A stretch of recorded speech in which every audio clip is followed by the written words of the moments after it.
شروع اللہ کے نام سے جو بڑا مہربان نہایت رحم والا ہے۔ اور تمہارا مال اور اولاد ایسی چیز نہیں کہ تم کو ہمارا مقرب بنا دے۔ ہاں، ہمارا مقرب وہ ہے جو ایمان لایا اور عمل نیک کرتا رہا۔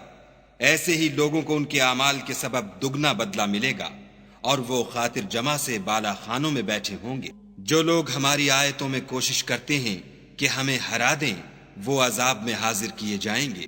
کہہ دو کہ میرا پروردگار اپنے بندوں میں سے جس کے لیے چاہتا ہے روزی فراخ کر دیتا ہے، اور جس کے لیے چاہتا ہے تنگ کر دیتا ہے، اور تم جو چیز خرچ کرو گے وہ اس کا تمہیں عوض دے گا۔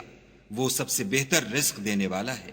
اور جس دن وہ ان سب کو جمع کرے گا، پھر فرشتوں سے فرمائے گا، کیا یہ لوگ تم کو پوجا کرتے تھے؟ وہ کہیں گے، تو پاک ہے، تو ہی ہمارا دوست ہے، نہ یہ، بلکہ یہ جنات کو پوجا کرتے تھے اور اکثر انہی کو مانتے تھے۔ تو آج تم میں سے کوئی کسی کو نفع اور نقصان پہنچانے کا اختیار نہیں رکھتا، اور ہم ظالموں سے کہیں گے کہ دوزخ کے عذاب کا جس کو تم جھوٹ سمجھتے تھے مزہ چکھو۔ اور جب ان کو ہماری روشن آیتیں پڑھ کر سنائی جاتی ہیں تو کہتے ہیں، یہ ایک ایسا شخص ہے جو چاہتا ہے کہ جن چیزوں کی تمہارے باپ دادا پرستش کیا کرتے تھے ان سے تم کو روک دے۔ اور یہ بھی کہتے ہیں کہ یہ قرآن محض جھوٹ ہے جو اپنی طرف سے بنا لیا گیا ہے۔ اور کافروں کے پاس جب حق آیا تو اس کے بارے میں کہنے لگے کہ یہ تو صریح جادو ہے۔ اور ہم نے نہ تو ان مشرکوں کو کتابیں دیں جن کو یہ پڑھتے ہیں، اور نہ تم سے پہلے ان کی طرف کوئی ڈرانے والا بھیجا، مگر انہوں نے تکذیب کی۔ اور جو لوگ ان سے پہلے تھے انہوں نے تکذیب کی تھی، اور جو کچھ ہم نے ان کو دیا تھا یہ اس کے 10ویں حصے کو بھی نہیں پہنچے۔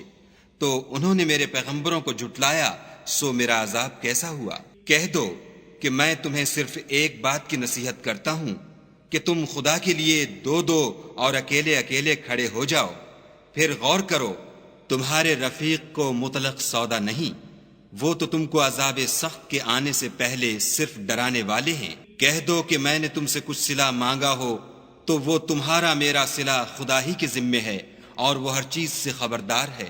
کہہ دو کہ میرا پروردگار اوپر سے حق اتارتا ہے اور وہ غیب کی باتوں کا جاننے والا ہے۔ کہہ دو کہ حق آ چکا، اور معبود باطل نہ تو پہلی بار پیدا کر سکتا ہے اور نہ دوبارہ پیدا کرے گا۔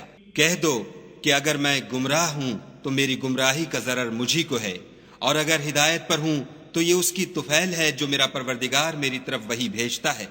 بے شک وہ سننے والا اور نزدیک ہے۔ اور کاش تم دیکھو جب یہ گھبرا جائیں گے تو عذاب سے بچ نہیں سکیں گے اور نزدیک ہی سے پکڑ لیے جائیں گے، اور کہیں گے کہ ہم اس پر ایمان لے آئے، اور اب اتنی دور سے ان کا ہاتھ ایمان کے لینے کو کیوں کر پہنچ سکتا ہے۔ اور پہلے تو اس سے انکار کرتے رہے اور بن دیکھے دور ہی سے زن کے تیر چلاتے رہے، اور ان میں اور ان کی خواہش کی چیزوں میں پردہ حائل کر دیا گیا، جیسا کہ پہلے ان کے ہم جنسوں سے کیا گیا۔ وہ بھی الجھن میں ڈالنے والے شک میں پڑے ہوئے تھے۔